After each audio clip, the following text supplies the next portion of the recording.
la aparición de los arquitectos, topógrafos y constructores, increíblemente, porque de lo que se vivía de una manera desordenada, se comenzaron a dar cuenta de que se necesitaba comenzar a ordenar y tener espacios abiertos y más organizados. La peste bubónica, mis queridos amigos, era dramáticamente más fuerte que la que estamos viviendo, porque se te infectaba los ganglios y atacaban principalmente los órganos sexuales y los ojos, y finalmente morías de una muerte muy fea en 10 días. Entonces, les quiero decir que ya desde ese punto de vista tenemos que agradecer que el COVID-19 no ha sido tan agresivo como la peste bubónica, ¿no? Las epidemias de peste que marcaron la Edad Media impusieron un control administrativo en las ciudades. Increíble. Las pestes estas comenzaron a formar que exista ya las fronteras, que exista ya los controles de aduana.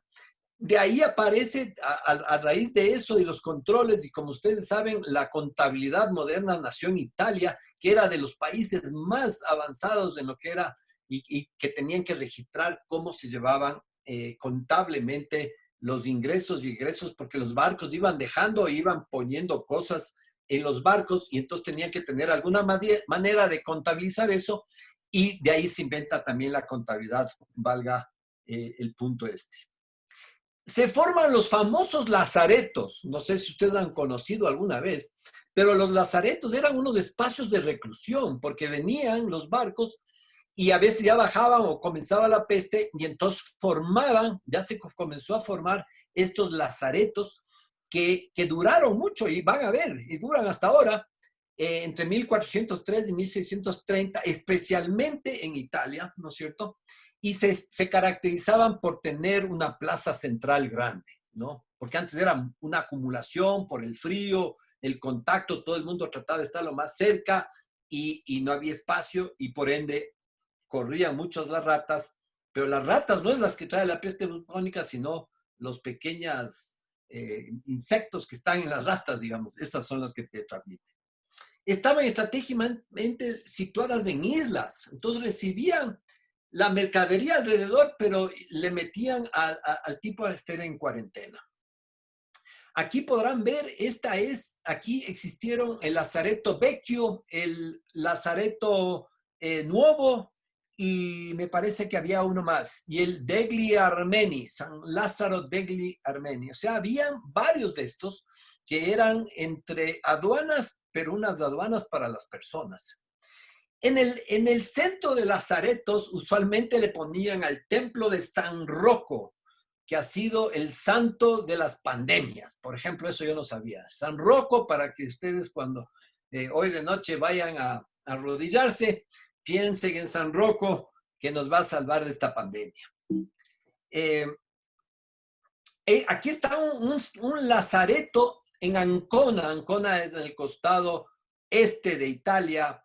Y como ven, todavía existe, lo están remodelando inclusive, y es una estructura interesante, como ven, rodeada de agua, con unos puentes. El agua se captaba de unos pozos directamente para no tener contacto en absoluto, y alrededor, y ahí pueden ver ustedes a San Rocco en el centro, que aquí se dictaban las misas. El cura se ponía en el centro del templo y como tenía apertura para los 4 lados, le podían escuchar los 4 personas que estaban en las diferentes viviendas y le veían dar la misa al Padre en este templo que tenían usualmente los lazaretos. Después viene el cólera en el siglo XIX y ¿qué produce eso? Más espacios abiertos.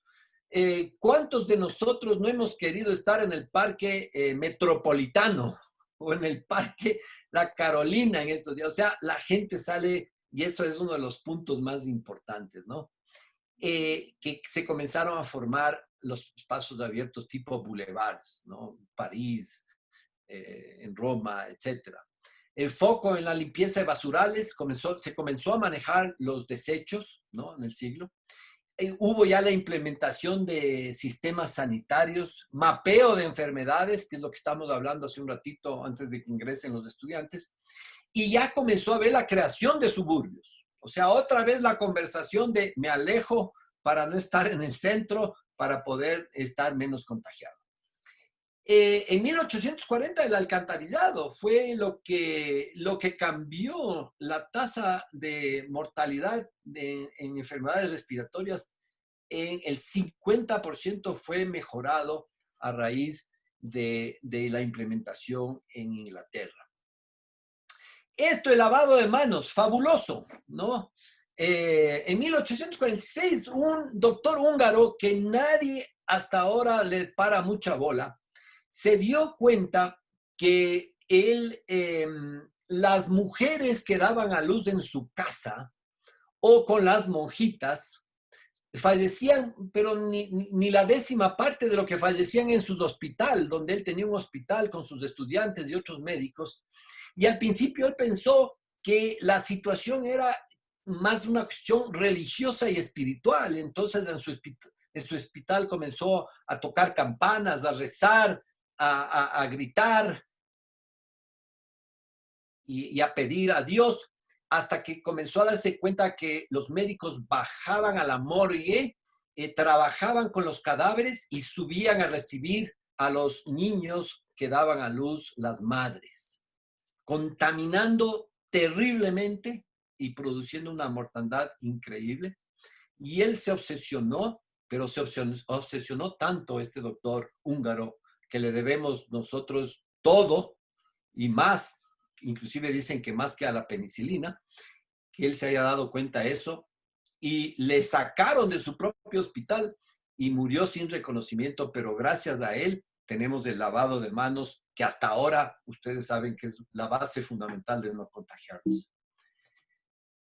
En el año 1854 y el cólera, aquí se dieron cuenta que el consumo de agua contaminada era de los problemas que había, y entonces ya comenzaron a diseñar canalizaciones y centros de donde se tenía que usar las aguas servidas, y diseñó ya en ese año en Brunei un hospital para los heridos de la guerra de Crimea, como está ahí, y que tiene una cosa interesante, que es, ya tenía una característica este hospital, que era de madera prefabricada, y la altura, como ustedes ven ahí, era de una altura y distancia más equilibrada para permitir el aire y la luz. Las instalaciones sanitarias estaban alejadas y ya la mortalidad bajó del 43% al 3%. Entonces, esto fue ya un avance importante tanto en el diseño como en la construcción. Después tenemos la tuberculosis en 1882, que cambió radical el modo de entender la vivienda, con las nuevas tecnologías, vidrio, hormigón, un tipo de hormigón, no como el que estamos usando ahora, pero ya se comenzó a utilizar materiales de otra característica, ¿no? Después la famosa gripe mal llamada española, porque debió haber sido llamada la gripe de Kansas, porque se supone que salió de Estados Unidos y vinieron en los barcos con los finales soldados gringos a Europa para la Primera Guerra Mundial.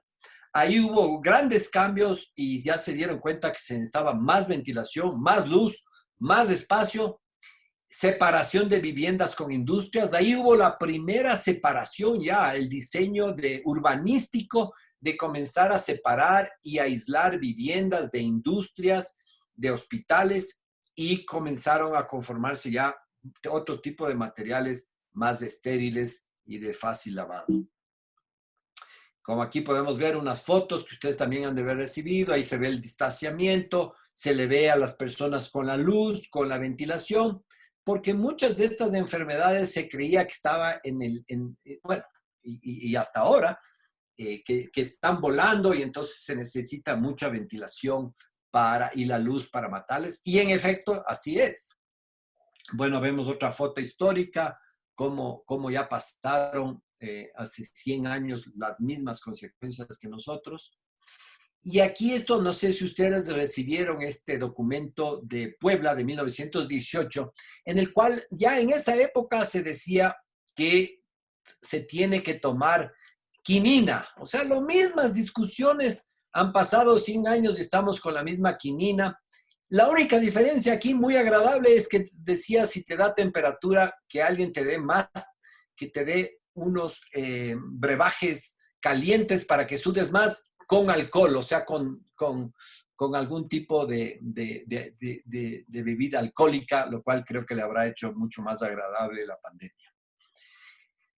La logística del ébola. Esto es una cuestión impresionante porque los centros médicos tienen que ir hacia el paciente. Esto siempre es una duda. Hemos creado hospitales nosotros donde para comodidad de los médicos, donde los pacientes nos vamos todos a contaminar en un solo sitio y los médicos cómodamente, y no les estoy reclamando, sino los médicos cómodamente y por logística van recorriendo de un paciente a otro.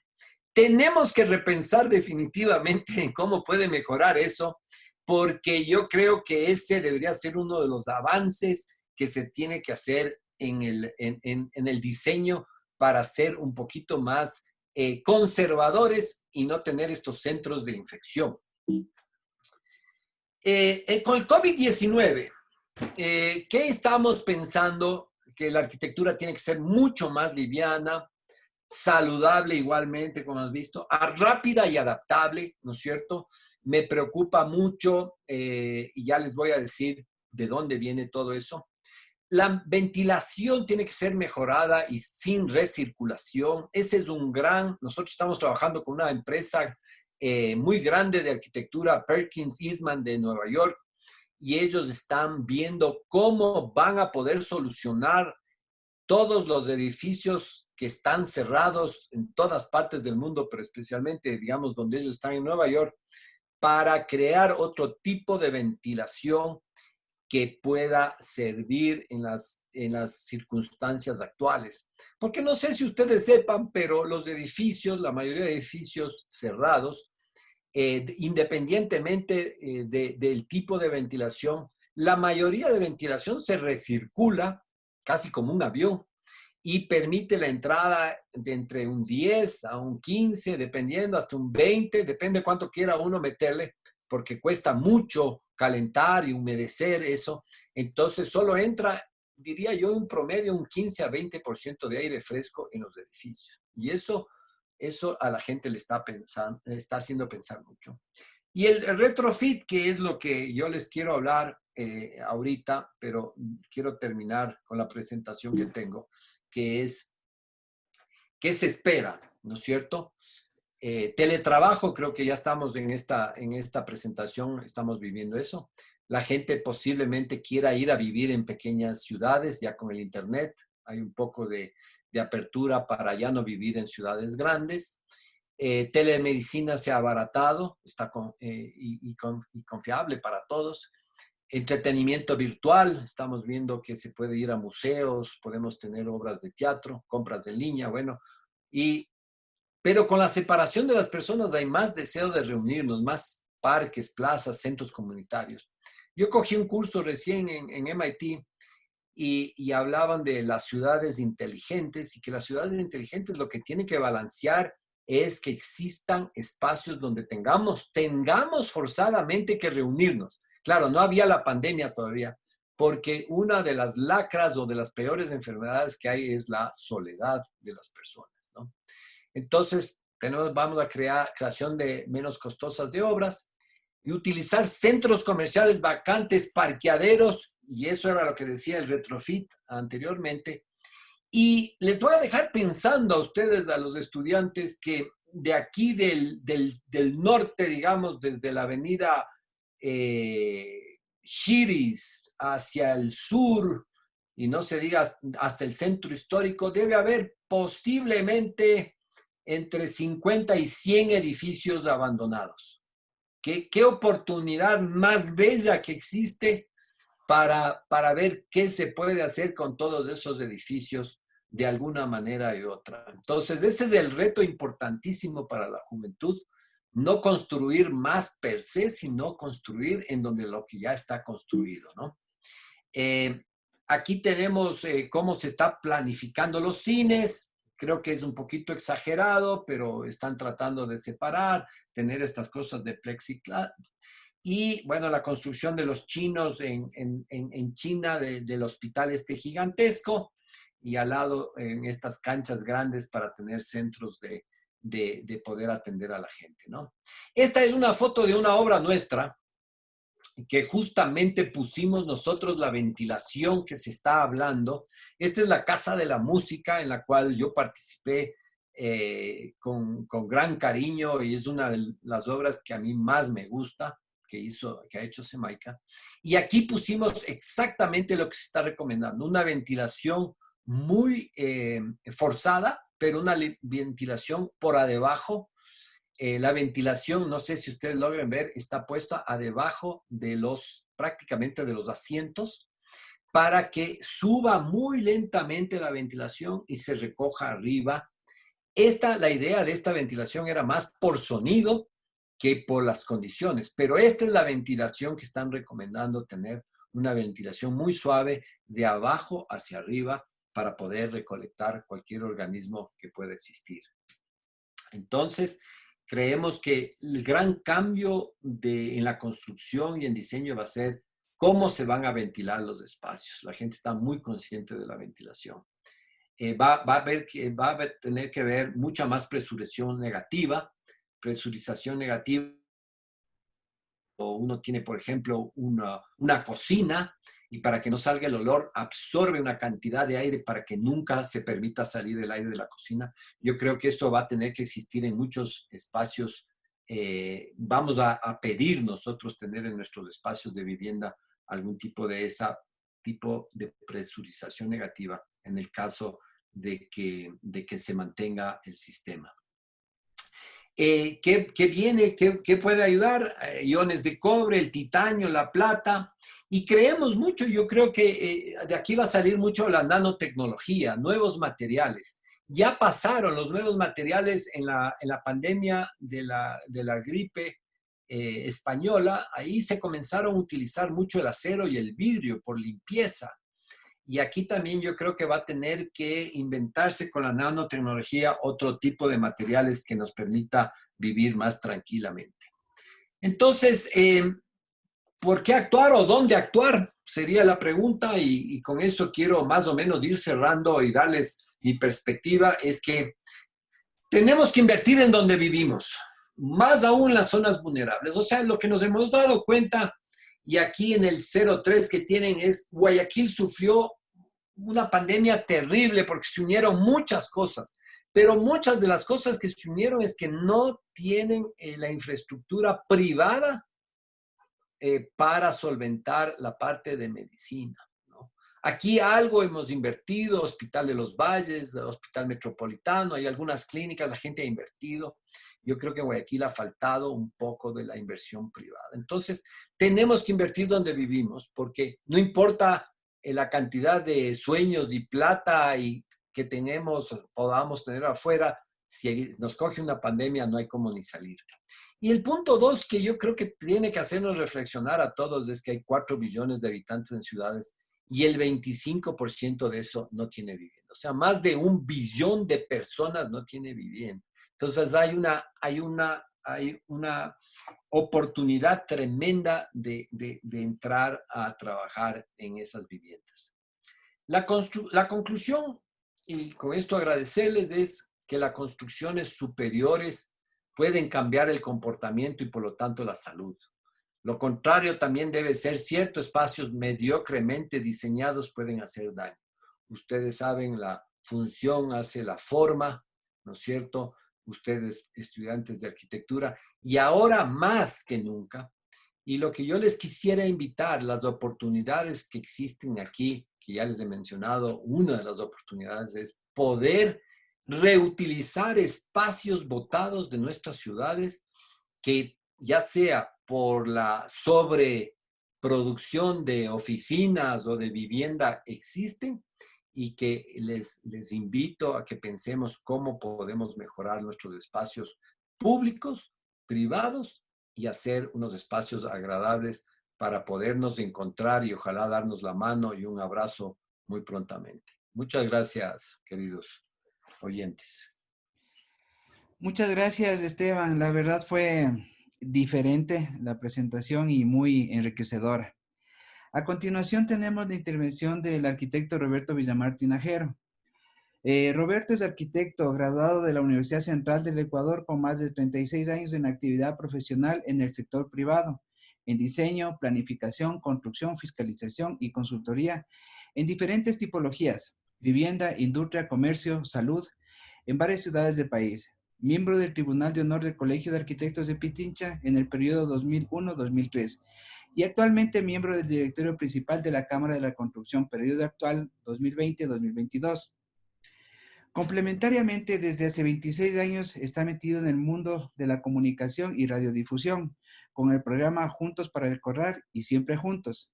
Y desde hace 15 años como director, productor, conductor del programa El Ecuador que Construye en Radio Sonorama FM, especializado en temas de arquitectura y construcción, que se complementa con otros segmentos como la campaña para recuperar los valores y principios y la campaña de buenas prácticas constructivas.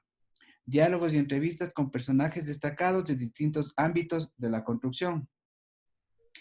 Actualmente Roberto está con el proyecto de oficinas y consultorios privados Metrosur en La Tacunga y cuyo proyecto está en stand-by. Y como comentó semanas atrás en uno de sus programas Ecuador que Construye, los retos son para ser superados y un profesional tiene que adaptarse. Roberto, ¿qué pasa cuando se paraliza una obra, un cliente, un maestro, cuando afecta a la ejecución de la construcción? ¿Cómo enfrenta el constructor y cómo lo visualizan los gremios?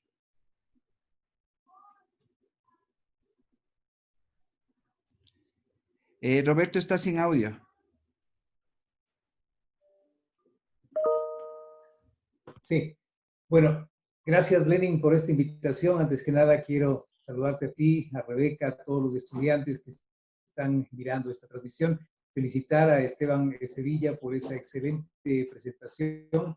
Realmente ha sido una cátedra. Hemos aprendido mucho.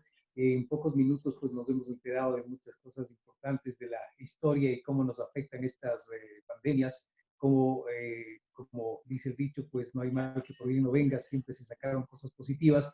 Y después de esta pandemia del coronavirus que hoy nos afecta, yo pienso que va a ser así. Precisamente esto nos cambia absolutamente la realidad de la vida que estábamos nosotros teniendo hasta marzo de 2020 y de hoy en adelante pues tenemos que enfrentar una nueva realidad que se basa pues en una absoluta responsabilidad que tenemos que tener todos y cada uno de nosotros. Hacia allá tenemos que trabajar en crear verdadera conciencia de que esto no es algo que va a pasar pronto, esto es algo que se va a mantener con nosotros, quién sabe, por mucho tiempo, por muchos meses, hasta que no exista una vacuna y cualquier momento puede venir otro virus, puede venir otra enfermedad que justamente nos va a afectar como nos ha afectado esta pandemia del coronavirus. Respondiendo a tu pregunta, pues realmente, Lenin, esto ocasionó un grave problema en todas las actividades y en la actividad de la construcción, que es la que nos involucra a nosotros aún más, porque la actividad de la construcción es la más importante de un país, es la que mide el ritmo, la que marca el desarrollo. En muchos países del mundo se marca el crecimiento y el desarrollo de un país por cuántos metros cúbicos de hormigón se consumen, por cuántos metros cuadrados de construcción se hacen, por cuántos kilómetros de carreteras se edifican.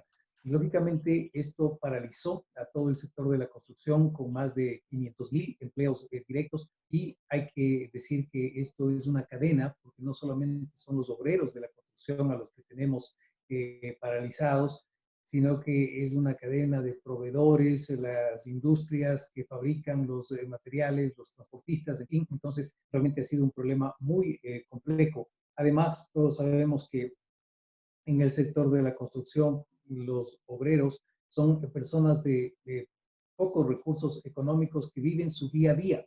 Ellos viven de su semana de trabajo y al no tener su semana de trabajo, esto les ha afectado realmente muchísimo. Esperemos que ya con esta reactivación, con este semáforo amarillo que está vigente ya en la ciudad de Quito y en otros cantones del país, se vuelva a reactivar poco a poco la construcción de una manera absolutamente responsable. Para esto se han hecho varios protocolos y hay que justamente tener en cuenta que hay mucha diferenciación, hay muchos elementos que hay que considerar en las construcciones y en las edificaciones, es decir, las obras pequeñas, las obras medianas, las obras grandes, las obras de construcción dentro de una ciudad, las obras de construcción fuera de una ciudad, las obras de vialidad, todo esto es construcción. Entonces, hay distintos escenarios a los que tenemos nosotros que atender y enfrentar. El problema también que quisiera yo topar, Lenin, es el tema de la informalidad que existe en la construcción, que es otro asunto muy importante. Y esto de la informalidad quiero manejarlo desde dos puntos de vista. El uno, el punto de vista técnico, que realmente causa graves problemas en las construcciones. Como decía Esteban, pues esto nos va a obligar a cambiar muchos esquemas, a cambiar muchos sistemas en las construcciones que tienen que ser más livianas, tienen que ser más rápidas, tienen que llegar nuevas tecnologías. Tenemos que aprender a utilizar nuevos materiales de construcción. Tenemos que ir implementando, tenemos que ser muy creativos. Ya un poco antes de esta pandemia, digamos, no un poco antes, sino ya desde hace algunos años, ya hemos venido hablando de la arquitectura sustentable, la arquitectura sostenible, precisamente esa arquitectura ecológica, y esto como que viene a cambiarnos un poco los esquemas en el sentido de que esto tiene que ser más rápido. Yo escuchaba a alguien decir, y con mucha propiedad, con mucha verdad, que esta pandemia a la humanidad le hace adelantar por lo menos 10 años en poquísimo tiempo. Y hemos observado que es así, porque, por ejemplo, la tecnología, ¿no? Ahora las personas forzosamente tienen que comenzar a aprender a manejar todas estas herramientas con las que estamos hoy familiarizándonos, que es el Zoom, las reuniones virtuales, las webinars, en fin, tantas situaciones tecnológicas que ya están marcando nuestras vidas. Y esto tiene que ser muy rápido, el teletrabajo que tienen que implementar muchas empresas. Es decir, esto nos cambia esta realidad de cómo hacer nuestros trabajos. En la construcción, lamentablemente, nosotros no podemos hacer muchas actividades por el teletrabajo, lógicamente. No podemos construir una pared de bloque, una pared de ladrillo, no podemos construir una losa desde un computador, pero lógicamente sí podemos ir innovando en sistemas constructivos que sean más ágiles y más rápidos, más livianos, como mencionó anteriormente Esteban Sevilla. Entonces, esto nos cambia absolutamente la realidad de la situación.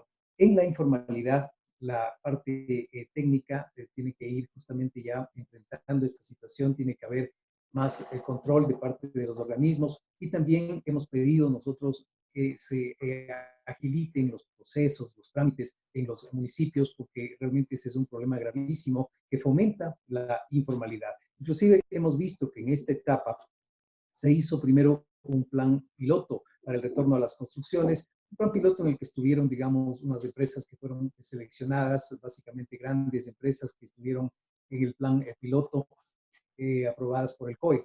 Empresas pequeñas, empresas medianas prácticamente no pudieron salir y luego justamente venía todo esta preocupación que teníamos muchos constructores de los procesos que se tenían que seguir para retornar a nuestras actividades. Estos procesos tienen que ser mucho más ágiles, mucho más rápidos y de esta manera pues vamos nosotros a poder enfrentar mejor el tema de la informalidad, que yo considero es algo muy grave en el Ecuador entero. Estamos hablando de un 60, un 70% de informalidad que existe en la construcción. Y dentro de esto de la informalidad y dentro de nuestra idiosincrasia, también, Lenin, quisiera, ya que estamos dirigiendo esta charla a los estudiantes, lo difícil que es muchas veces los trabajadores tomen conciencia y comiencen realmente a aplicar todos los procedimientos de seguridad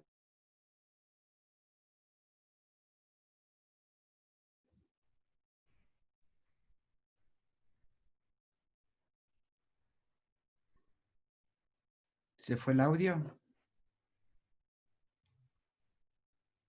Sí, creo que a Roberto se le fue momentáneamente la conexión. Démosle unos minutitos a ver si se reactiva.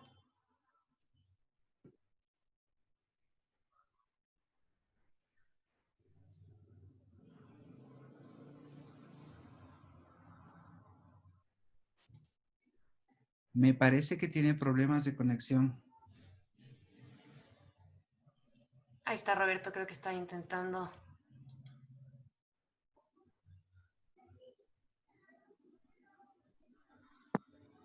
Ahí No estamos. sé si Ya es que, está. nuevamente se desconectó. ¿Sí, sí me escuchan? Sí, Sí, gracias. Bueno, se desconectó un momento el internet, perdón. Entonces, como venía diciendo esto de inculcar en los trabajadores toda esta conciencia que utilicen los equipos de seguridad es muy difícil. Y aquí hay que hacer una puntualización muy importante. ¿Qué es lo que está cambiando hoy en la actividad de la construcción? Porque se han hablado mucho de los protocolos, de todos los elementos de bioseguridad y tantas situaciones que se tienen que implementar en estos actuales momentos. Pero yo he hecho una reflexión que quisiera compartirla con los alumnos, con los estudiantes y con todos quienes están mirando esta transmisión. Ya en la construcción nosotros tenemos que seguir ya muchos protocolos de seguridad. Es decir, ya nuestros obreros tienen que tener todos los implementos, como son las botas, puntas de acero, las mascarillas, las gafas, los guantes. Es decir, ellos ya tienen esta cultura, ¿no? No todos, y eso es lo difícil que tenemos que inculcar.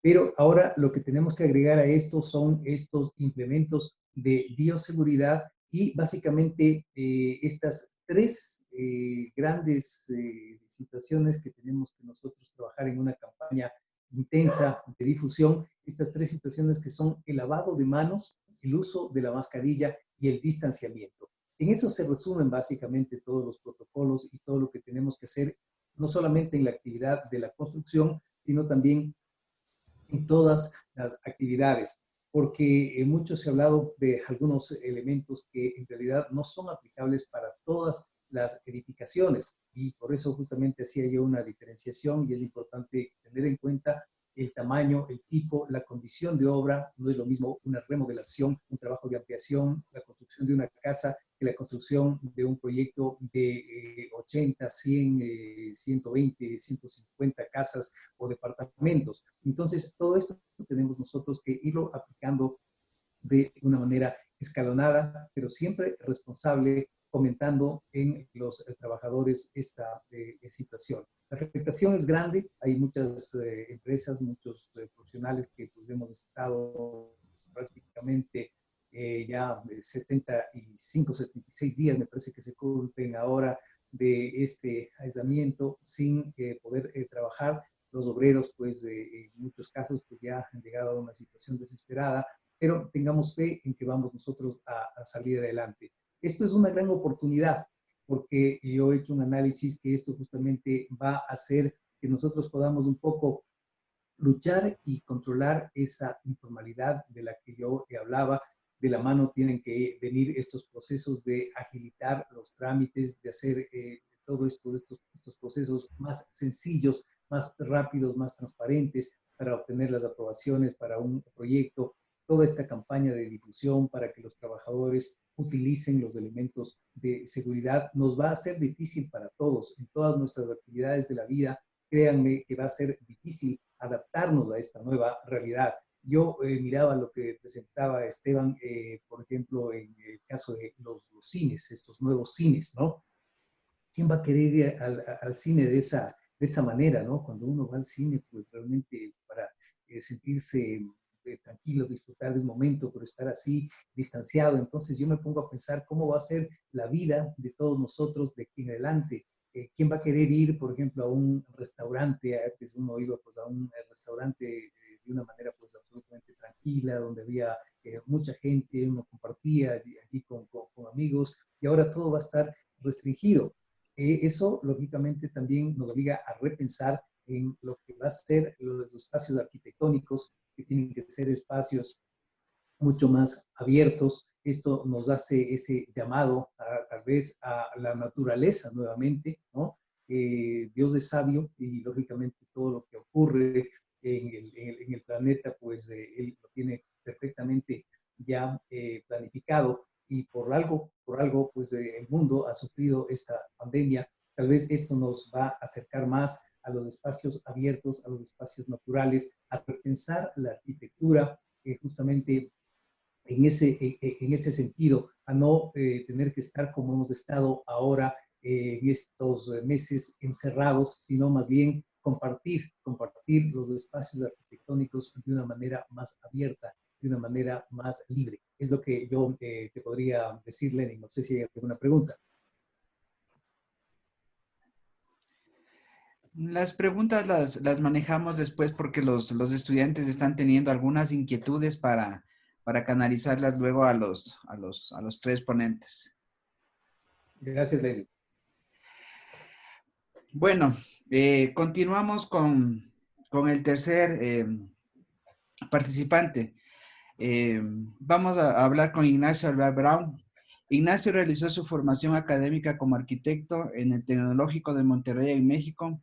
Luego trabaja en el despacho francés de Dominique Perrault en París, donde pudo colaborar en varios proyectos internacionales, tales como la extensión de la Escuela Politécnica en Lausana, en Suiza, el concurso para el nuevo Ministerio de Defensa en Francia, y a continuación se incorporó como director de proyectos en la oficina del arquitecto mexicano Agustín Landa, donde colaboró en diseño y planificación de la Torre Reforma Latino en la Ciudad de México.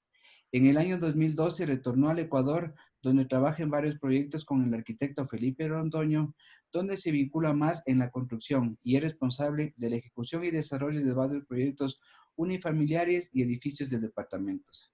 En el 2015, Ignacio estudia el máster en Dirección de Empresas Constructoras Inmobiliarias y posteriormente funda el estudio Albert Brown Arquitectos, como una oficina integral de diseño y construcción.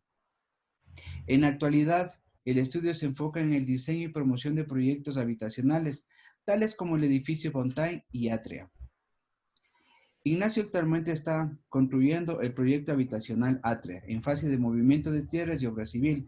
Y como comentó meses atrás, el diseño es un proceso de prueba y error, como un laboratorio en el que se ensayan las distintas posibilidades y en base a eso se determina cuál es la mejor solución para la problemática. Ignacio, ¿cuál es la alternativa que se nos ha planteado con estas restricciones sanitarias en ejecución de tus obras, actualmente vista desde la perspectiva de un emprendedor? Hola, buenas tardes con todos. Muchas gracias, Lenin, por esa presentación. Rebeca, muchas gracias por la invitación. Un saludo a Roberto, a Esteban. Muy impresionado en sus presentaciones. Muchas gracias por esa introspección. Miren, quería aprovechar justamente de hablar, no sé si pueden ver la pantalla, que voy a compartir este momento. Algo, sobre todo desde el lado de nuestra experiencia. Ahí está, ¿estamos? Sí, ya estamos. Súper bien. Miren, quería aprovechar este tiempo y gracias, Lenny, por la oportunidad de hablarles un poco de nuestra experiencia que hemos tenido como emprendedores durante estas últimas semanas y durante el proyecto piloto que nos ha permitido empezar a trabajar donde todos nos estamos acoplando a esta nueva realidad desde el punto de vista de tres partes, ¿no? La una, nuestra experiencia, cómo fue la aplicación y las medidas que tomamos para ejecutar los protocolos que se nos exigió. ¿Qué estrategias y acciones llevamos para sobrellevar esta crisis desde el lado de una empresa pequeña, desde el lado de un emprendedor, cómo pudimos manejarlo? Y sí, los recursos, digamos, de una empresa más grande y cómo hemos podido llevar durante estas semanas y qué tropiezos hemos tenido a lo largo de este tiempo. Y por último, quisiera comentarles un poco qué creemos que son las herramientas o qué necesitamos para poder seguir adelante y sobrellevar esta crisis dentro de esta coyuntura. Perfecto. El plan piloto bueno, ya lo conocen bastante, solo una breve descripción. Esto fue algo que propuso el gobierno, que arrancó el 27 de abril de este año, a raíz de la emergencia. En total hubo 400 proyectos a nivel nacional, de los cuales 122 fueron públicos y 290 privados. Tuvimos la oportunidad de poder aplicar y poder, se nos autorice el desarrollo de trabajos de nuestro proyecto, y eso es lo que ahora les quería comentar. Dentro de esto, pues, se evaluó la localización, el estado de obra, los niveles de contagio en el sector y muchos otros requisitos que, pues, Roberto ya los había comentado, pero teniendo un resultado favorable de que se pudo, durante este tiempo, retomar unos 25,000 empleos. Claro, como decía Rebeca, bueno, esto equivale solamente a un 5% de los empleos que había en la construcción antes de la emergencia. Sin embargo, creo que fue un gran aprendizaje y esto es lo que quiero compartirles ahora desde el lado en el campo, ¿no? ¿Qué es lo que hemos podido nosotros entender y apreciar? Desde luego, claro, hemos podido llegar a unos costos, ¿no es cierto?, que nos ha podido determinar qué costo mensual podríamos incurrir por obrero. Ahora, tomando en cuenta, ¿no?, una inversión inicial para tomar todas las medidas que ustedes ya las conocerán, como son baños, vestidores, lavabos, ¿no es cierto?, todo el equipo de protección personal, como bien dijo Roberto, esto es algo que ya se lo manejaba, pero claro, hay que tomar en cuenta que ahora es mucho más exigente y se tiene que cumplir todos los químicos e insumos para el tema de higiene y seguridad y las herramientas de limpieza. Entonces, dentro de esto hemos nosotros llegado a un costo de unos 120 a 140 dólares por obrero. Claro, esto obviamente tomando en consideración movilización, pruebas rápidas y sobre todo tomando en cuenta que el uso de un campamento para una obra de mediana escala o una obra pequeña no era algo que realmente era la solución ideal, porque nos encarecería mucho nuestra inversión inicial. Ahora, pudiendo analizar en base a nuestra experiencia de 3 proyectos que estamos manejando en este momento, un proyecto de 6.500 metros, que es un proyecto mediano, una casa de 400 metros y otra casa de 300, para que tengan una idea, y también los estudiantes, en un proyecto con un costo de 4 millones, por ponerlo, por ejemplo, 25 personas por 18 meses, nos da una incidencia, nos encarece en la obra en 1.5 de la toma de estas medidas. Mientras que en una casa, o en una casa de 400 metros, o más pequeña incluso, esta incidencia es mayor. ¿Qué podemos concluir de esto, Lenin? Un poco que a medida, claro, a medida que las obras son más grandes, esta incidencia en el costo se puede ir diluyendo, ¿cierto? Podríamos manejar costo del 1 al 2%, mientras que en obras más pequeñas esto puede ir desde el 5 hasta el 7%. Eso es lo que nosotros hemos podido ver ahora a raíz de que hemos arrancado algunos proyectos. Y claro, esto, ¿qué es lo que nos encarece tanto? Es el tema de la movilización. Y esto es algo que lo hablamos al inicio con Esteban, lo refería, ¿por qué nos encarece tanto la movilización en obras pequeñas? Si decidimos de eso, podríamos llegar a un 3% más del costo. Ahora, esto repercute en que tenemos que tomar en cuenta que quizás debemos repensar cómo es la manera en que la gente debe asistir a la obra. Como decíamos, hay gente que vive en Calderón y trabaja en Cumbayá. Es totalmente absurdo. Entonces, la idea es tratar de ver cómo, de qué manera podemos indicar a que la gente viva más cerca de su trabajo.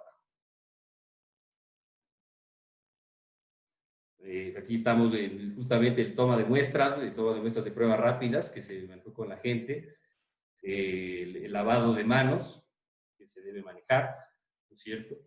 ¿Y qué resultados hemos podido ver de la aplicación de este protocolo? Uno, es la concientización por el uso de equipo de protección personal.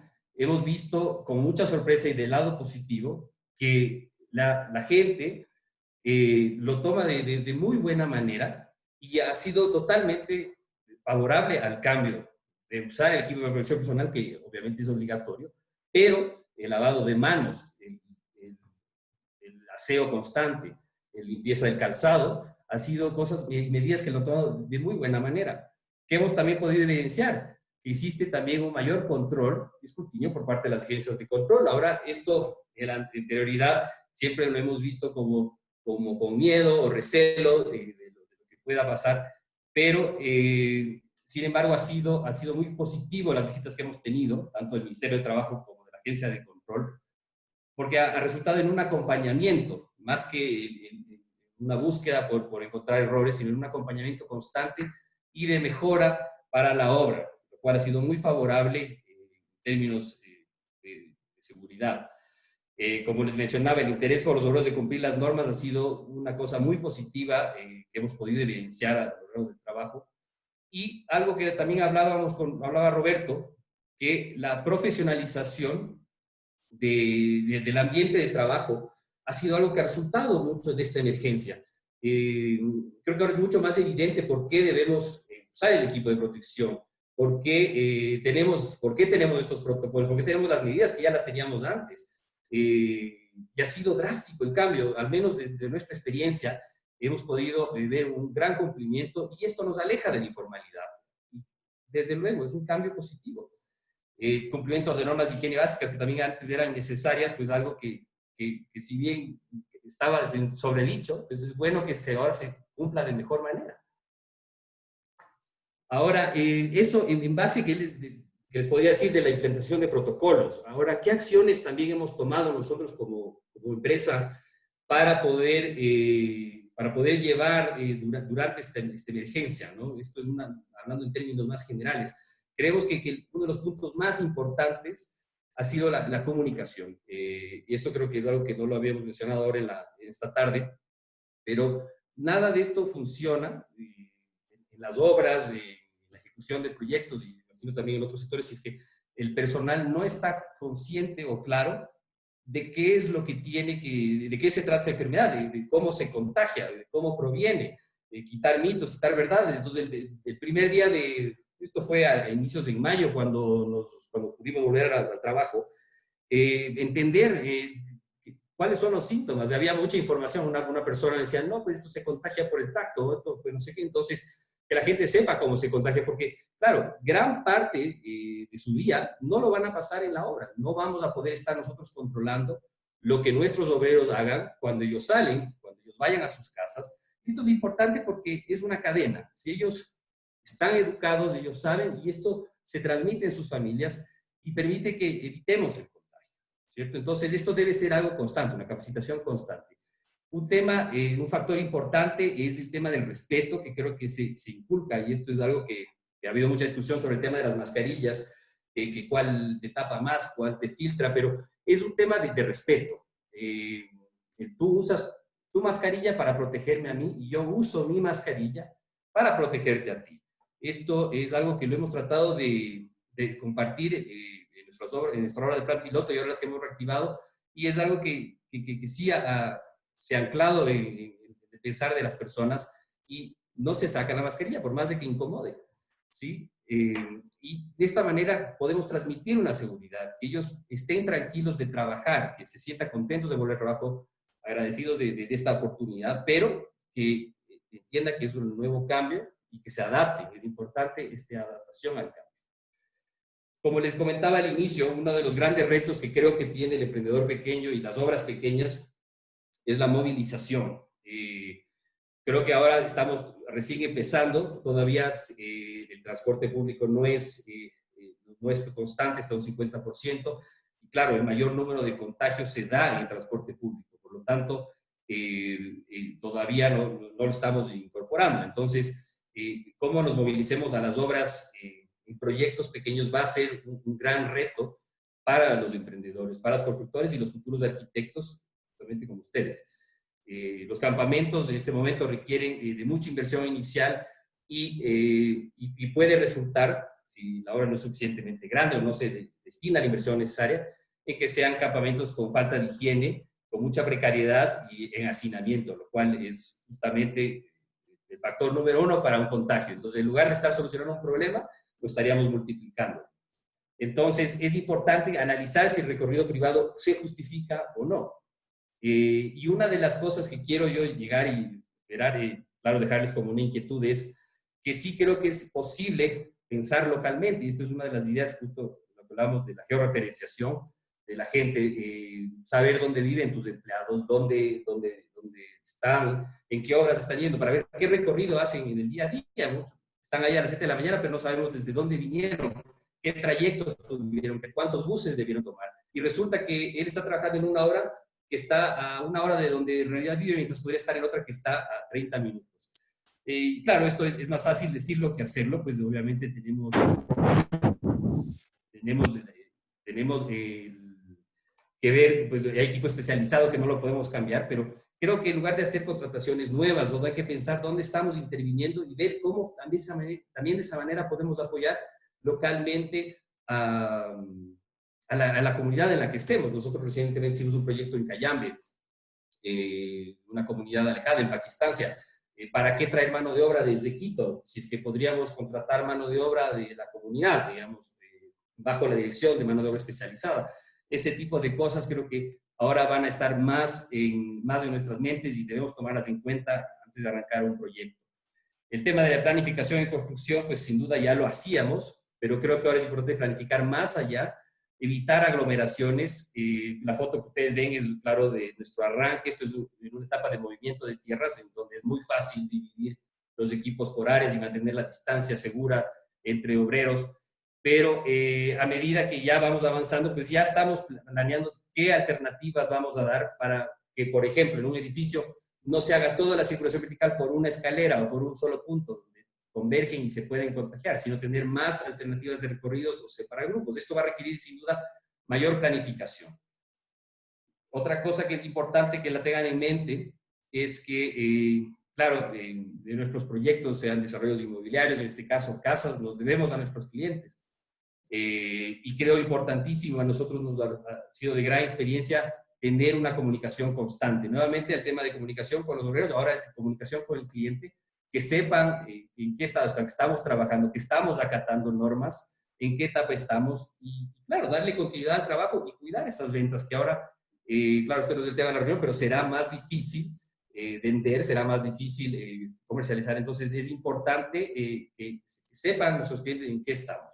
Y sin duda, tener un cuidado de flujo de obra mucho más exhaustivo de lo que era anteriormente.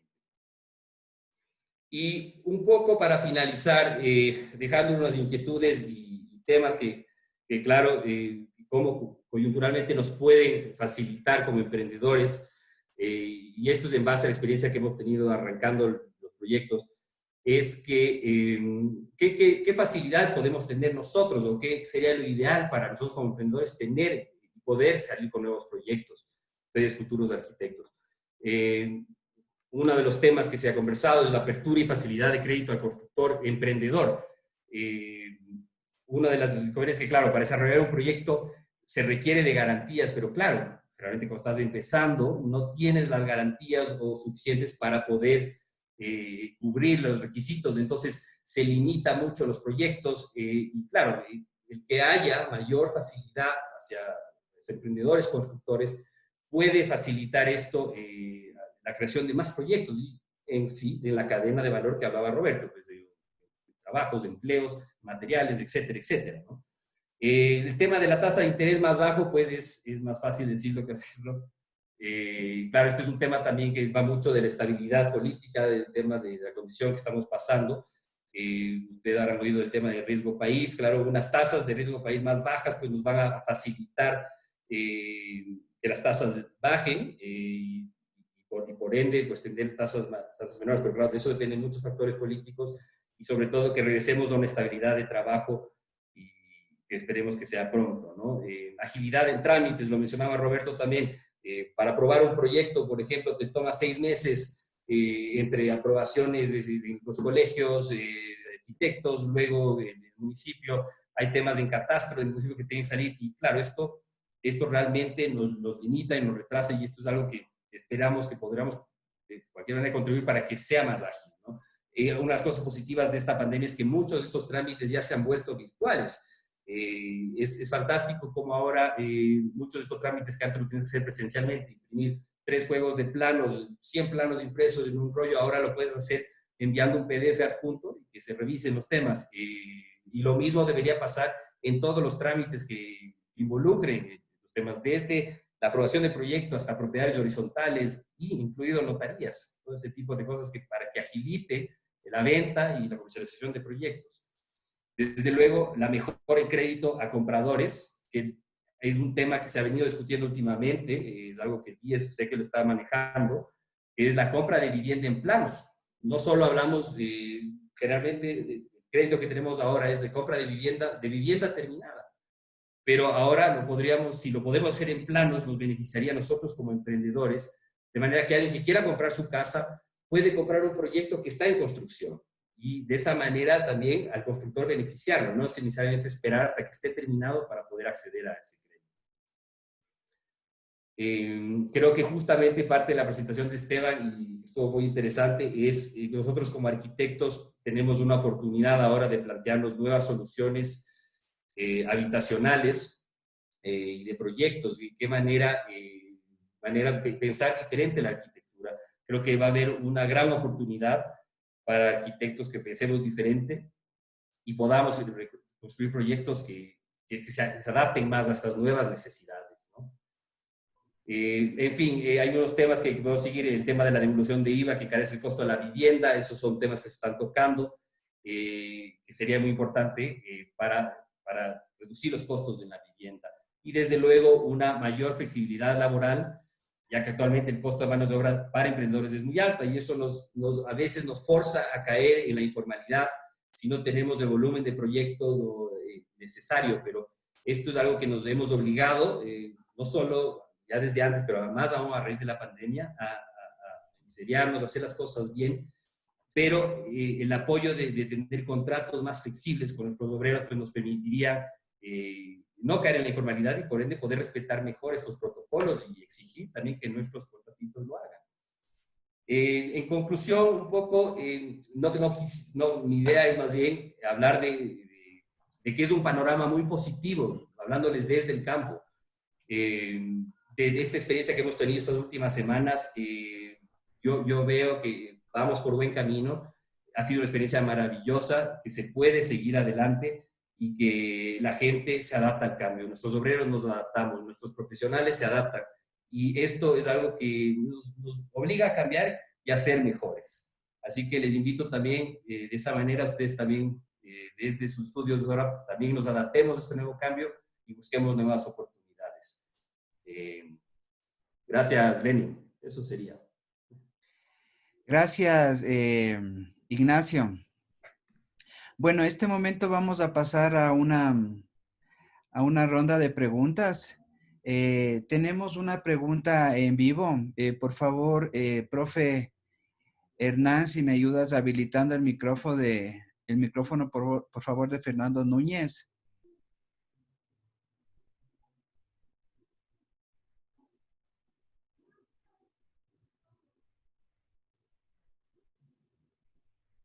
Hernán. Ya te apoyo con esto, Lenin. Déjame ver si es que podemos hacer. Bueno. Ahí creo que está Fernando. ¿Ya? ¿No?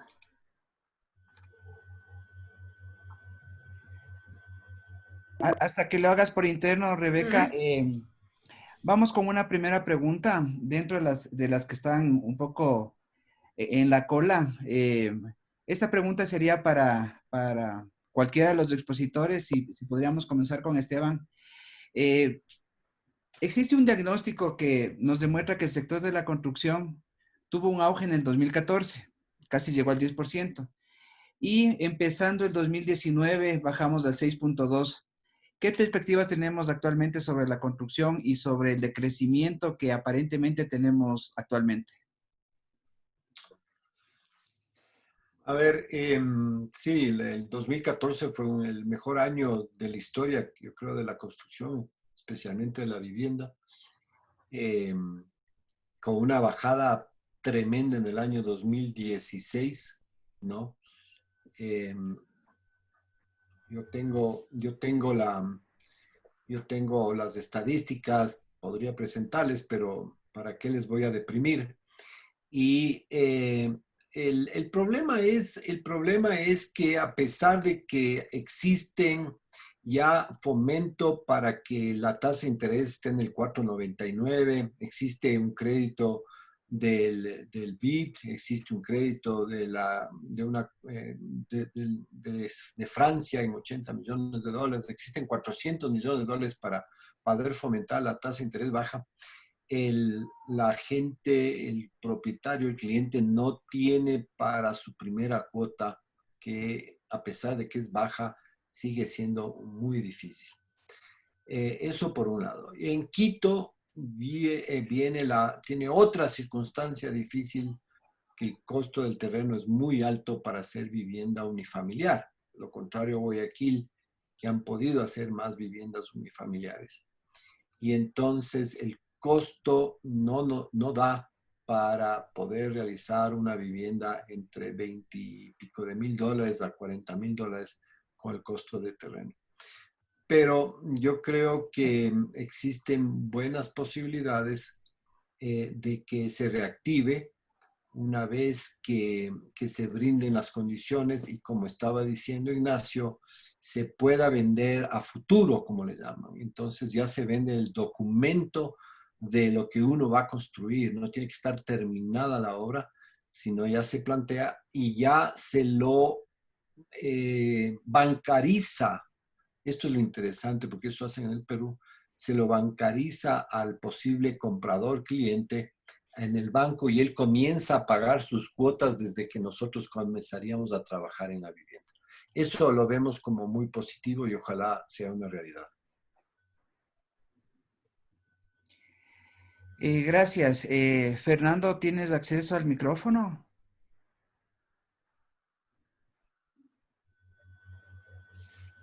No me responde Lenin, entonces quizá continuamos con las preguntas enviadas por el chat. Ok, ya sigo. Roberto, no sé si nos puedes ayudar.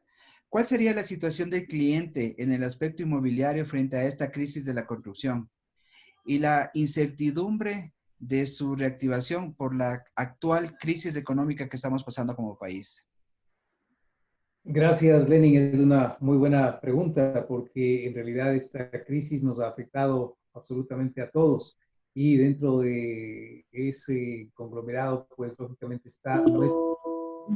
En este momento, pues yo pienso que cada persona va a establecer nuevas prioridades en la vida. Entonces, quién sabe si la persona que quería comprarse su vivienda, de pronto va a decir, no, en este momento mi prioridad es otra, este momento la prioridad son atender los estudios de mis hijos, la alimentación de mi familia. Entonces, se vuelve una situación bastante compleja. Es importante lo que mencionó Ignacio en una parte de su presentación, ese contacto con el cliente y ese darle confianza al cliente. Ahora, esto también depende del tipo de construcción que se esté haciendo. En vivienda yo me temo que va a bajar bastante la demanda. Ya de por sí, antes de la pandemia, pues estábamos teniendo un año 2019, un inicio de año 2020 bastante difícil, en el cual pues habían bajado bastante las ventas en el sector inmobiliario, había mucha oferta, poca demanda, y esta crisis en realidad va a ocasionar mayor problema. Sin embargo, seamos optimistas y también con estos créditos que se van a otorgar con tasas de interés preferenciales, se está hablando de este producto que ojalá se pueda implementar a través de la banca local, que es el Bien Futuro, que es lo que se ha aplicado con mucho éxito en Perú, en Colombia. Que todo esto pues haga que los clientes tengan más confianza en la inversión que hacen en la construcción y que no decaiga más un sector que ya estaba antes de la pandemia muy golpeado y que ahora después nos va a costar muchísimo reactivarlo. Gracias, Roberto. Ignacio, primero gracias por la ilustración del análisis y la incidencia que tiene estos costos en la construcción actualmente. Te tengo una pregunta que manejan los estudiantes. Viendo el fuerte porcentaje que se presentó en el incremento de los costos, sea directos o indirectos, para las obras, ¿cuál crees tú que sería la obra que va a ser más afectada? ¿Aquella de baja escala, de mediana? ¿Cuáles son las perspectivas del cliente? Gracias, Lenin. Sí, sin duda, una de las conclusiones a las que quería yo llegar de lo que hemos podido ver es que, claro, todas estas medidas, si bien buscan, tienen tienen su mejor interés, son costosas y claro, ahorita como estamos en este inicio, seguramente será paulatino el arranque, tendremos recorridos institucionales, el tema de pruebas rápidas, que sí, claro, si no son periódicas, no tiene mucho sentido hacerlas, son costosas. Y esto en una obra más grande o de mediana escala, como podemos ver desde un punto de vista directo nosotros, claro, no incide tanto y muchos de esos gastos, por ejemplo, en este caso yo me refería por si acaso una presentación, son costos directos, refiriéndonos a costos de obra. Muchos de esos de equipo de protección personal ya teníamos en mente cubrirlos, entonces en sí el costo será menor. Pero claro, en obras más pequeñas, sobre todo unifamiliares, nosotros también trabajamos mucho con clientes directos, hacemos el diseño y la construcción de viviendas. Claro, esa es una incidencia para el cliente, tendrá que asumirla. Ahora, en temas de proyectos para comercialización, para la venta, como decía Roberto ahorita, la demanda, pues el cliente tiene incertidumbre y mal se haría en tener una subida de precios, ¿no? En el tema de ventas. Entonces, yo no creo que se va a dar una subida de precios. Sin embargo, este costo adicional sí lo vamos a tener que asumir como desarrolladores o promotores. Y claro, ha habido también un poco de especulación, se ha hablado no, pues, ¿será que bajan los precios de las viviendas? Eso es algo muy difícil de asimilar porque, claro, para el constructor ahorita tiene que entender que va a tener que incurrir con mayores gastos. Entonces, bajar costos, pues bajar precios sería muy, muy difícil. Pero bueno, sin duda, el tema viviendas pequeñas y obras pequeñas serán las más afectadas. Gracias, Ignacio. Otra vez una pregunta para Esteban. Se plantea la interesante opción del retrofit. Y existiendo un gran déficit de vivienda social, ¿cuál sería una de las interesantes proyecciones, al menos tú que nos manifestaste que entre la zona de las Chiris y arrancando el centro histórico, teníamos una gran cantidad de edificios que están sin ocupación? ¿Cuál sería la alternativa, no, del retrofit? A ver, muchas alternativas, ¿no? Podrían haber centros de distribución dentro de Quito, por ejemplo, en edificios para no tener que estar dependiendo de centros de distribución alejados de la ciudad.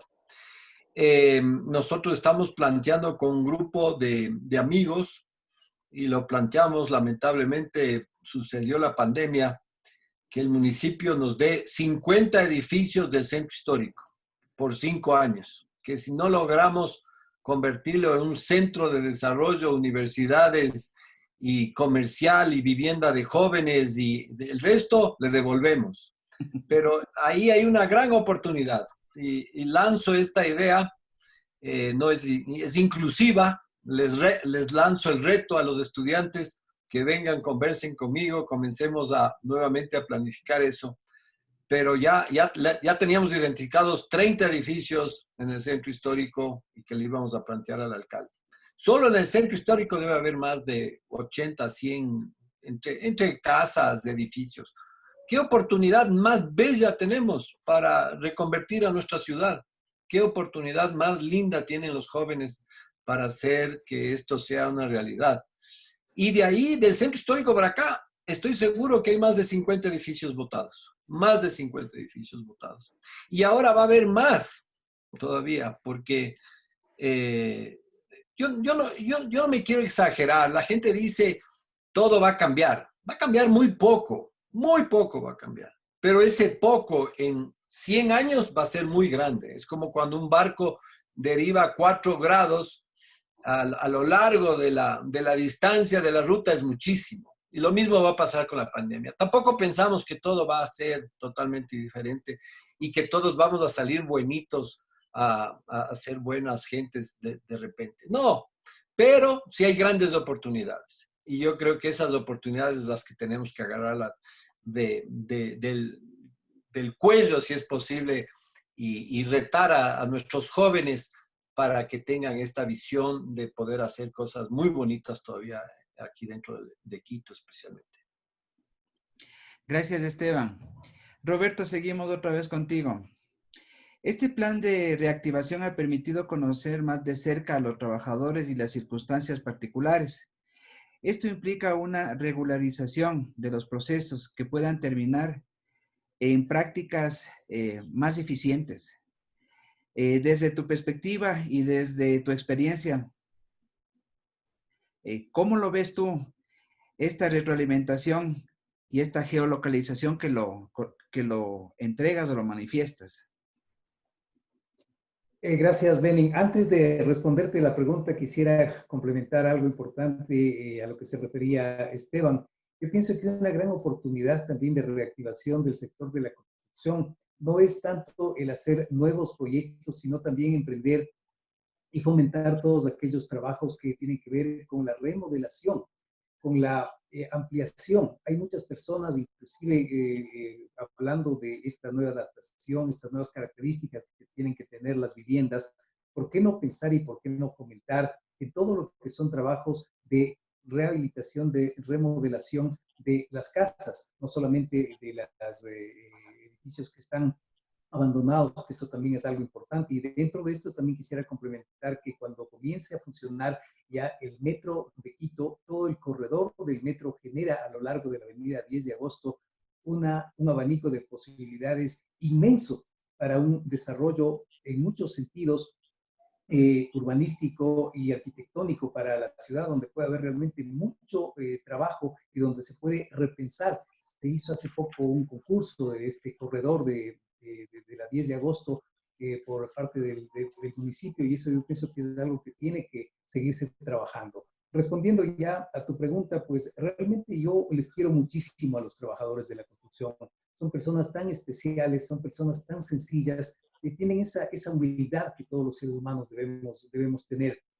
Y como decía Ignacio, pues ellos se adaptan realmente de manera fácil a una nueva realidad. Es increíble ver cómo ellos se pueden adaptar a la realidad del trabajo de hoy que implica en la obra con todos estos implementos de bioseguridad. No es nada agradable estar desarrollando esa actividad que ellos realizan durante 8 horas con las mascarillas, con sus botas, estar con estos procesos de distanciamiento, ellos que están acostumbrados a otra cosa, pero sin embargo, ellos se adaptan. Es muy importante precisamente ese contacto humano que nosotros debemos tener con nuestros trabajadores, y en este proceso yo he estado en permanente contacto con ellos, preocupado por su salud, por su bienestar, porque una cosa importante es todo lo que nosotros hacemos en obra, todas las medidas de seguridad que podemos tener en nuestros trabajos, pero no hay que olvidar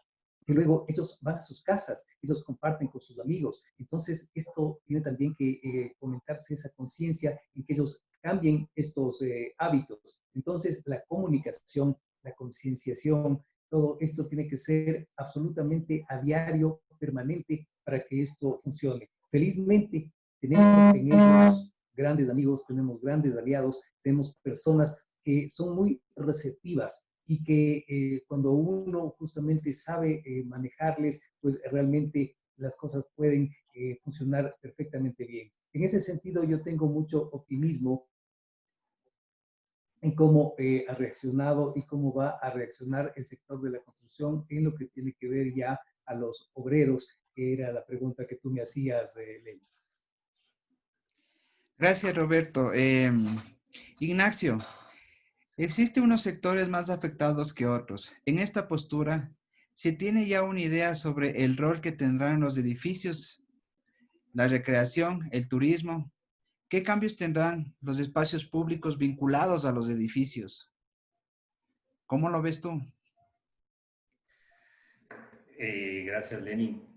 Sin duda, claro, esta pandemia, como decía Roberto, nos ha hecho reconsiderar los espacios en los que vivimos, los espacios en los que nos recreamos, donde compartimos. y sin duda esto va a ser una parte fundamental en futuros desarrollos.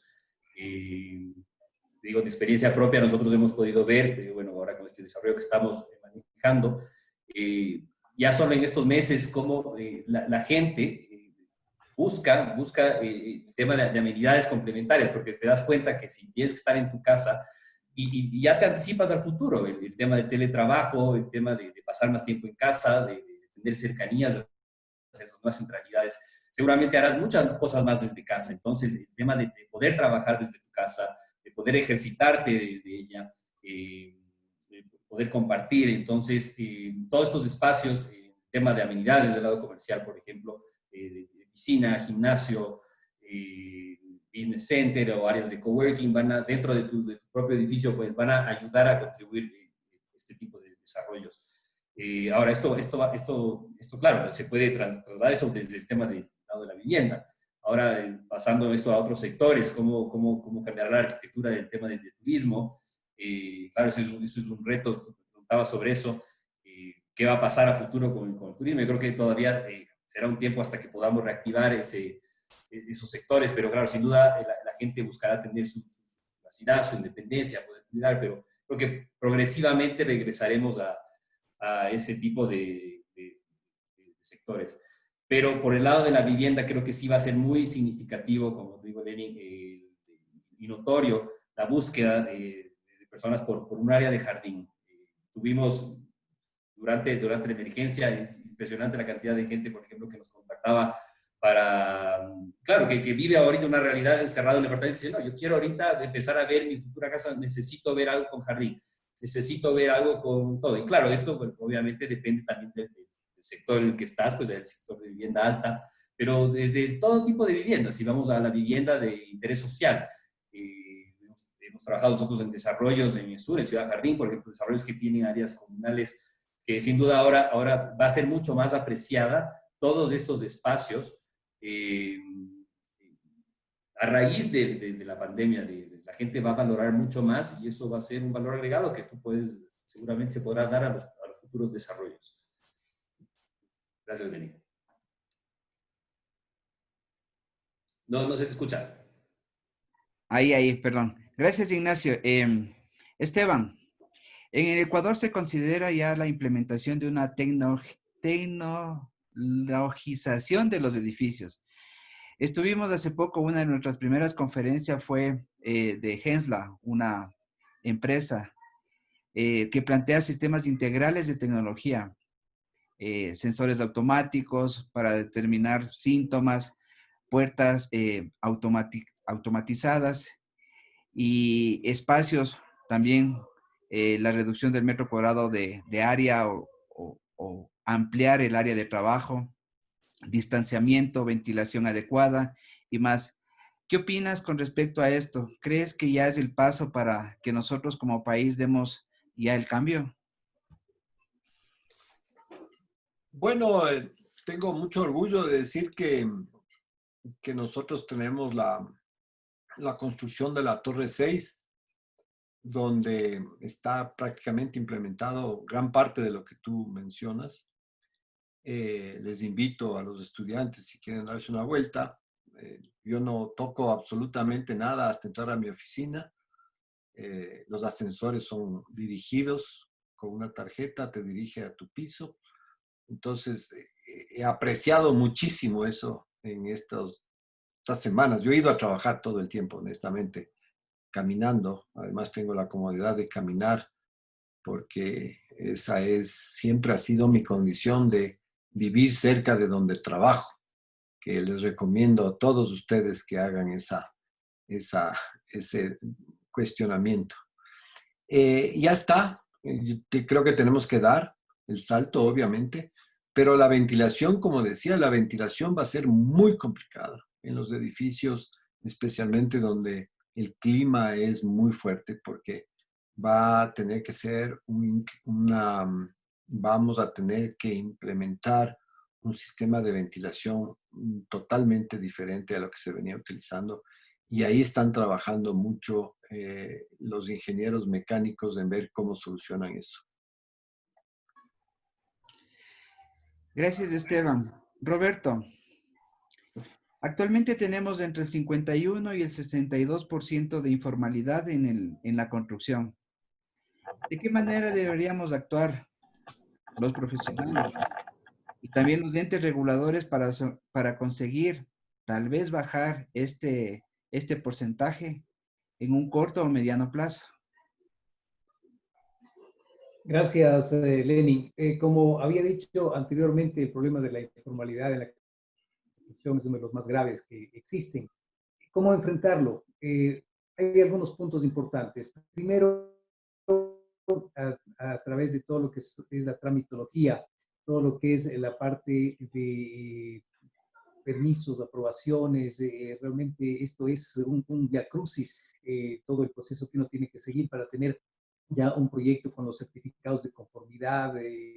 Primero tiene que esto homologarse a nivel de país, porque en cada uno de los municipios, en cada una de las ciudades, son procesos diferentes. Entonces yo pienso que esto se tiene primero que homologar a nivel de país para que exista un solo trámite ágil, fácil, sencillo, para poder realmente obtener las aprobaciones y los permisos de construcción. Segundo, realmente hacer una campaña de concientización en la gente de la importancia que es la de trabajar con los profesionales. Cuando tú estás enfermo, y eso justamente yo siempre lo digo, lo transmito en mis programas de radio, en El Ecuador que Construye, y la campaña que manejo por las buenas prácticas constructivas, cuando uno está enfermo, vas al médico. Si tienes un problema legal, vas donde el abogado. Si tienes un problema con tu vehículo, vas donde el mecánico. Si tienes un problema con tu dentadura, vas donde el odontólogo.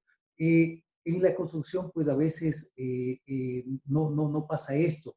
Hay muchas personas que todavía acuden donde un arquitecto y le dicen, arquitecto, ¿cuánto me cobra por este dibujito? ¿Sí? Y hágame este dibujito. Y yo tengo el maestro Manuel que le hizo la casa a mi primo, le hizo la casa a mi hermano y es buenísimo. Sí, no dudo que el maestro Manuel sea buenísimo, pero el maestro Manuel tiene que trabajar con el arquitecto, tiene que trabajar con el ingeniero, tiene que ver esa parte técnica. Entonces, allí entra también ya el proceso de control de las agencias metropolitanas de control que precisamente deben controlar eso y no deben ir a controlar a veces que de pronto la grada que tenía que ser de 1,20 por el tema de que se enlució un poquito más grueso, quedó de 1,19 y medio, y por eso te hacen un problema, ¿no? Entonces, más bien, las agencias de control y todo lo que son los organismos tienen que ser más flexibles en este sentido y más bien promover que la gente trabaje con los profesionales. Eso es fundamental. Otro aspecto importante que lo estamos nosotros manejando en la Cámara de la Construcción es el tener la carnetización, es decir, que se vuelva a tener un documento que justamente los constructores, los arquitectos, los ingenieros dispongan de ese carnet profesional que les habilita precisamente para ejercer los trabajos. Tenemos inclusive dentro de la informalidad otro grupo de los llamados contratistas, que son algunas personas que con alguna experiencia en construcción ya contratan obras, ¿no? Pero no son profesionales, no son arquitectos, no son ingenieros. Entonces, de allí la importancia de implementar este carnet profesional que va a servir precisamente para avalar todos los procesos que nosotros hacemos tanto en la planificación como en la construcción y trabajar lógicamente con los obreros, capacitarlos de mejor manera, de mejor medida. Ellos también pueden tener cursos de capacitación. Yo tengo felizmente en mi grupo de trabajo varios maestros que tienen estudios, tienen una capacitación profesional. Entonces, todo esto conllevaría a que nosotros vayamos poco a poco eliminando ese problema de la informalidad. Ahora, ¿qué hacer también ya con esa informalidad que ya existe y que es un riesgo latente, es un riesgo terrible para la ciudad, porque nosotros sabemos que estamos en zonas muy vulnerables, tenemos problemas de movimientos sísmicos, tenemos estos problemas que en cualquier momento se nos pueden presentar y sabemos que hay edificaciones que no cumplen en absoluto con esas normativas. Entonces, también estamos a través de la Cámara de la Construcción tratando de promover una regularización de estas construcciones informales, justamente pensando en que se puedan hacer ciertos reforzamientos, ciertas mejoras estructurales, algo que también puede generar inclusive muchísimo trabajo para muchos profesionales. De esa manera pienso yo que se tiene que ir atacando y controlando y erradicando este grave problema que es la informalidad.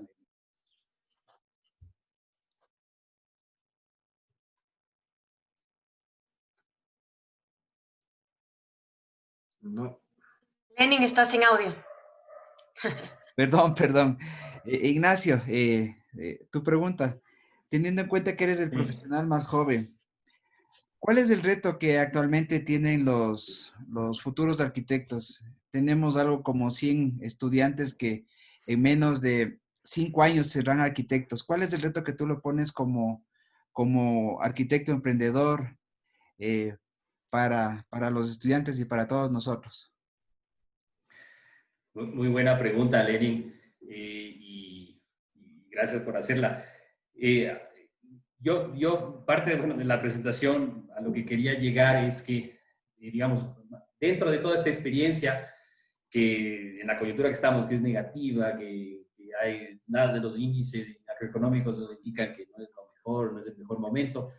Yo recuerdo algo que siempre conversamos, que desde que yo me acuerdo siempre el Ecuador ha estado en crisis, siempre ha habido problemas, nunca es el año que te dicen, ok, este año sí, lánzate a hacerlo, este sí es el mejor año para hacer tal cosa o tal otra. Y creo que por ese lado, un poco perderle el miedo, sin duda es una situación muy adversa este año que se viene y por eso hay que adaptarse, pero no tener miedo a lo que viene adelante. Y en eso, darles un poco de mi experiencia, que ha sido poder trabajar estas semanas y ver que el interés de la gente por trabajar, seguir adelante, desde el punto de vista comercial, sentir que se reactiva, que hay espacio, que hay oportunidad, por ejemplo, y como decía Esteban, y lo contás con Roberto, oportunidad para nuevos proyectos. Yo quería comentar un poco en luz de lo que decía Esteban de estos edificios abandonados. Justamente hace unas semanas estamos empezando a trabajar en un proyecto que busca rehabilitar una casa abandonada cerca de la 10 de agosto. Precisamente, es una casa de 3 pisos, una construcción tendrá unos 50 años, es de hormigón y está abandonada. Y la idea es hacer ahí una cocina fantasma. Es un concepto totalmente nuevo, es novedoso para mí, yo no lo conocía. Se está manejando ya en ciudades grandes, en Londres, es decir, es una cocina donde es un lugar donde hay varios restaurantes virtuales. Entonces tú desde tu casa, y ahora que todo ya va a ser a domicilio, muchos se están adaptando a eso, podrán pedir, no, yo quiero del restaurante tal, tiene las mejores hamburguesas, pero tú no conoces el lugar y resulta que lo cocinan en este sitio. Entonces es una cocina industrial, es un sitio que va a tener, bueno, otra serie de funcionalidades, por eso estamos trabajando en él, rehabilitarlo, reforzar la estructura de ciertas cosas, pero funcionarán dentro de 5 cocinas virtuales que atenderán a gran parte de la ciudad. Y justamente está ubicado en una gran localización, son alquileres muy bajos, en fin, y es una oportunidad fantástica. Me encantaría compartirles una vez que esté más desarrollada esa propuesta, pero son ideas diferentes. Y como decía Esteban, hay oportunidades que van saliendo. Y no tener miedo. Yo cuando empecé con remodelaciones, empezamos con cosas más pequeñas y bueno, y hemos tratado últimamente de dar el salto a proyectos un poco de escalas más grandes y tenemos esta condición adversa que por supuesto nos pone los pelos de punta, pero hay que tener ganas de seguir trabajando y seguir adelante y una recomendación final que me gustaría hacerles es que me ha servido a mí muchísimo, es aprender a construir, y creo que es muy importante estar en el campo. Uno a veces, si se quiere enfocar mucho en el diseño, se olvida de cómo se hacen las cosas y el qué hacer, la mano de obra, el oficio. Y creo que eso, viéndolo, te permite tener una noción de cómo se hacen las cosas y nos ha servido mucho en nuestra oficina para nuestros desarrollos y ser más funcionales en las propuestas que realizamos. Así que si tienen la oportunidad de involucrarse en construcción, pues los invito a hacerlo también. Sí, Lenny. Gracias. Antes de pasar a Rebeca para el respectivo cierre, gracias por las clases, Esteban, Roberto e Ignacio. Cuando Esteban hablaba de estos graves problemas, me acordé de la escuela de Chicago, ¿no? Yo soy profesor de historia, aparte soy restaurador, pero me acordé de la escuela de Chicago, ¿no? Si no hubiese pasado el gran incendio, no hubiese aparecido la construcción en metal. Y creo que voy a referirme a un principio que dijo el duque de Wellington, ¿no? Los problemas son las oportunidades para demostrar lo que uno sabe. Creo que estamos frente a un reto grande para todos. La reactivación depende de mí, depende mi familia, mi maestro, mi contratista, mi cliente. Y básicamente es ahora el momento que nosotros tenemos que reimpulsar. Las escalas creo que no importa, creo que más depende la fortaleza o el entusiasmo que ponga uno y ser profesionales. Por mi parte, muchas gracias, compañeros y amigos, y seguimos con Rebeca para el respectivo cierre. Rebeca, permítame una palabra. Por supuesto, Esteban, por supuesto, bienvenido. Yo quisiera aprovechar este foro para ver si podemos hacer un brazo de presión, en el sentido de que Ignacio dijo que el transporte es una de las más caras en las obras, que nos está costando mucho, y una de las cosas, y hay que buscar soluciones. Yo no sé por qué los quiteños no demandamos que el metro se abra ya.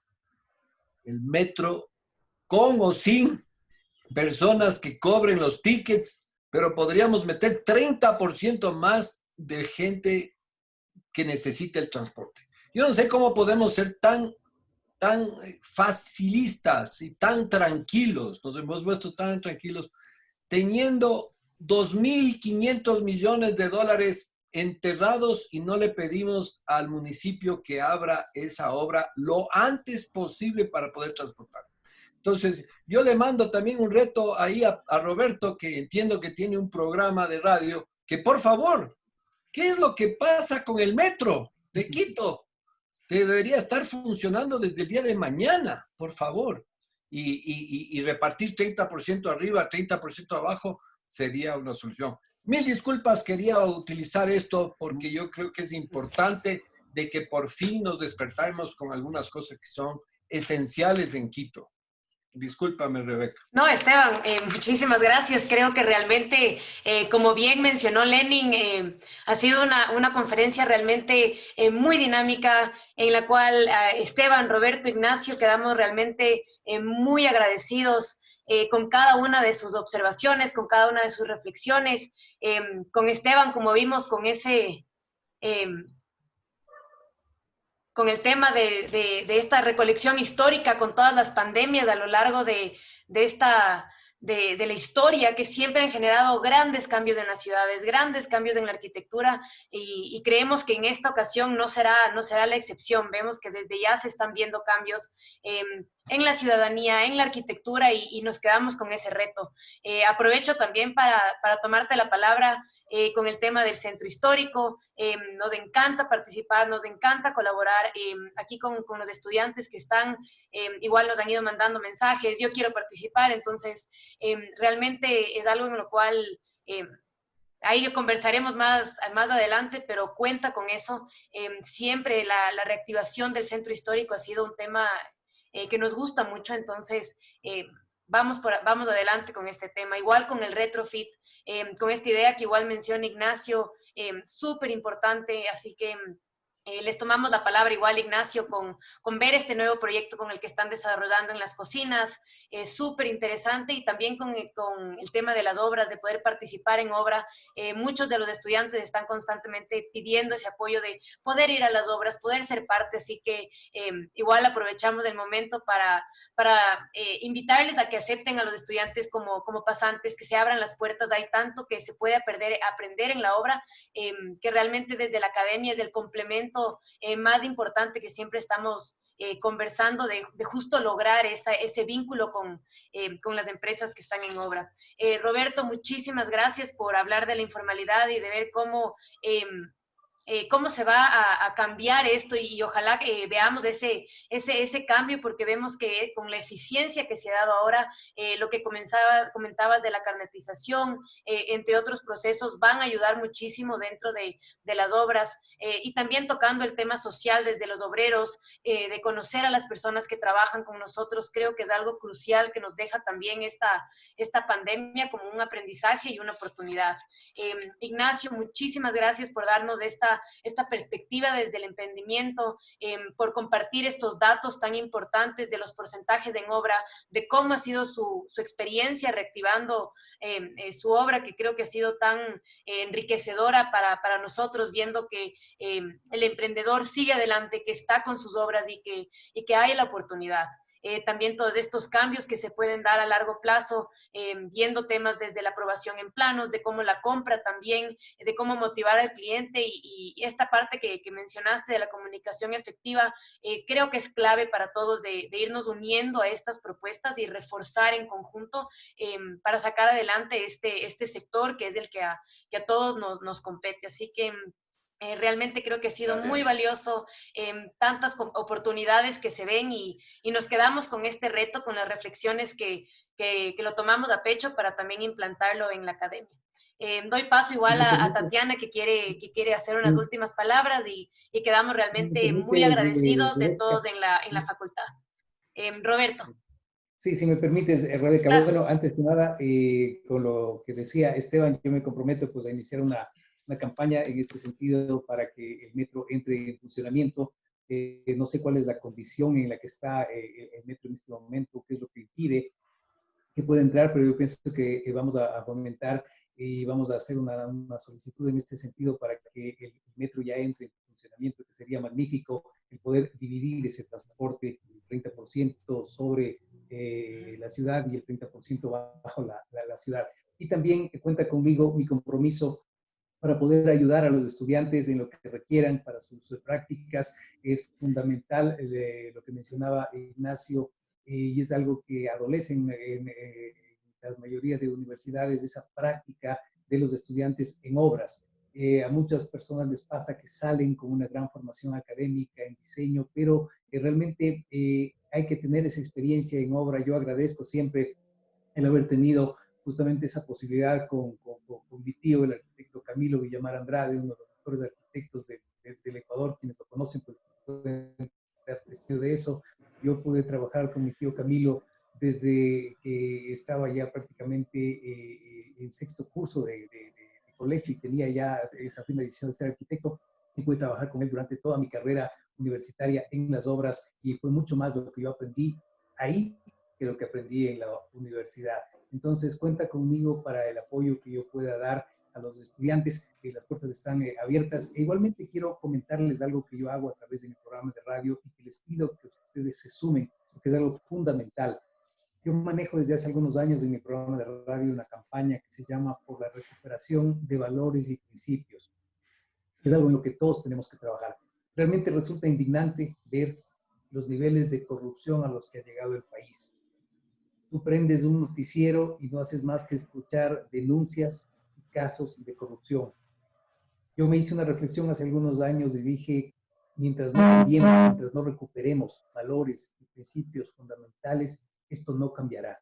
Entonces yo les invito para que ustedes también se sumen, siendo personas jóvenes, que se sumen a esta campaña, porque realmente si queremos que nuestro país cambie, la única manera de hacerlo será recuperando valores y principios para tener mejores familias, para tener una mejor sociedad y para tener un mejor país. Muchas gracias, Rebeca, por esta invitación. Gracias a ti, Lenin, y un saludo cordial y un honor realmente haber compartido esta tarde y conocer a Esteban Sevilla y a Ignacio Alvear, a quienes también me pongo a las órdenes. Igualmente, Roberto.